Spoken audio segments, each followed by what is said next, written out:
बहुत ज़्यादा एक्साइटेड हैं हम। एक सुपर हिट पॉडकास्ट ऑलरेडी हम बना चुके हैं। अब ये फ्री फ्लोइंग इतिहास वाली कॉन्वर्सेशन करते हैं। जी, कैसे हो सर? बहुत खुश हूँ, थोड़ा सा नर्वस भी हूँ, लेकिन खुशी उसको दबा दे रही है, so I am more happy and less nervous. खुश हूँ। ओके। जब आप इतिहास की पढ़ाई करते हो, जब आप रिसर्च करते हो, आपके पूरे रिसर्च की हिस्ट्री में सबसे चौंका देने वाली चीज़ कौन सी थी?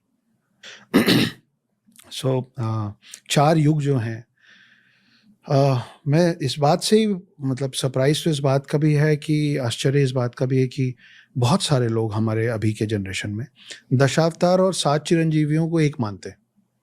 ओके। लोगों को दशावतार का फर्क और 7 चिरंजीवियों का फर्क कि ये अलग अलग है वो नहीं पता। तो बात करने के समय ये मतलब मेरे लिए बहुत बेसिक चीज़ है और मुझे लगता था कि ये बेसिक ही है मगर ऐसा है नहीं। तो फिर बात करते करते समझ में आया। फिर जैसे जैसे आप उतरते जाते हैं, मैं माइथोलॉजी शब्द का उपयोग करना कम पसंद करता हूँ। सेम। मेरा मानना ये है कि अगर आप मिथ्या मानते हैं इन सब बातों को तो माइथोलॉजी, अगर आप सत्या मानते हैं तो सत्यालॉजी हो जाएगी। तो कारण और कहानियाँ थोड़ी बहुत ऊपर नीचे हो सकती हैं, लेकिन हर कहानी के पीछे एक कारण है। तो जब जैसे जैसे आप अंदर जाएंगे आपको पता चलता है कि कितने डीपली सब चीज़ें आपस में कनेक्टेड है। परशुराम की बात करें, परशुराम की आपके पॉडकास्ट में पहले बहुत बात हो चुकी है। 4 युगों में से 3 युगों में परशुराम का जिक्र है, उनकी बातें हैं। लेकिन ये बहुत इंटरेस्टिंग पार्ट है कि कैसे जो पिनाका, उनका जो धनुष था जो शिव जी ने दिया था, वो 21 बार उन्होंने क्षत्रिय विहीन किया क्योंकि उनके पिता को मार दिया गया था, तो क्षत्रियों से नाराज हो गए थे। अब क्षत्रियों से नाराज होकर वो क्षत्रियों पे भारी क्यों पड़ रहे थे, उसके पीछे भी एक कहानी है। तो हर चीज़ का ना लॉजिकल एक्सप्लेनेशन है हमारे पास कि उनके जो पिता थे वो तो ऋषि थे, लेकिन उनकी जो माँ थी वो क्षत्रिय थी, रेणुका नाम था उनका। जमदागिनी उनके पापा का नाम था, रेणुका उनकी मदर का नाम था। तो रेणुका जी जो थी वो क्षत्रिय परिवार से, इसीलिए वो ऋषि भी थे और वो उनमें क्षत्रिय ब्लड लाइन भी था। तो 21 बार क्षत्रिय विहीन करते करते वो भूल गए कि 21 बार हो गया। फिर उनको याद दिलाया गया, हनुमान जी उनको याद दिलाया कि महाराज प्रभु हो गया, रुकिए। अब वो जो यहाँ मोटा मोटा ये Parshuram is one of the Dashavatars. Parshuram एक लौते ऐसे शख्स हैं सब में जो दशावतार के 10 लोगों में भी उनका नाम है और 7 चिरंजीवियों में भी उनका नाम है। तो वो जब शांत हुए तो शिव का दिया ये जो धनुष था जिसका नाम पिनाका था, ये उन्होंने दिया राजा जनक को, और राजा जनक थे सीता के पिता। ओके।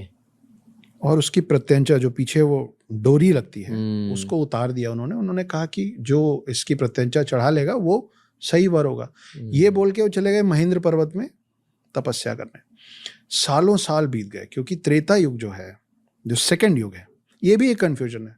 मुझे बड़ा आश्चर्य हुआ कि लोगों को लगता है कि सतयुग है, फिर द्वापर है, फिर त्रेता है, क्योंकि डी और टी त्रे सुन के थर्ड लगता है।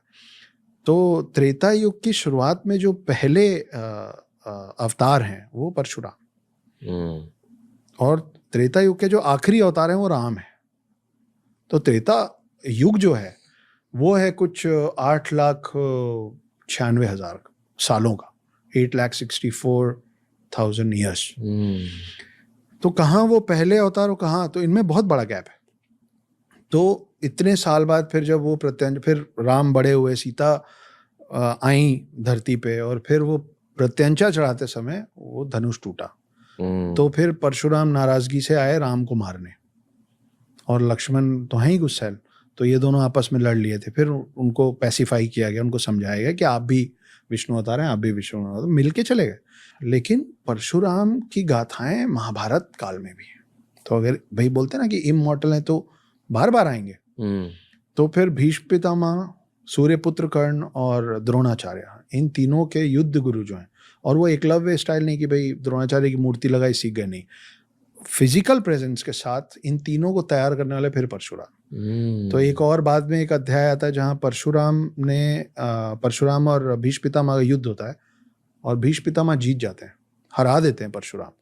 तो परशुराम खुश होके, वो जो हमारी आम आजकल के बोलचाल की भाषा में बात होती है ना कि गुरु गुड़ रह गया, चेला चीनी हो गया, बिकम बेटर देन मी। तो मुझसे भी बेहतर हो गया, तो और आशीर्वाद दे के फिर परशुराम लौटे।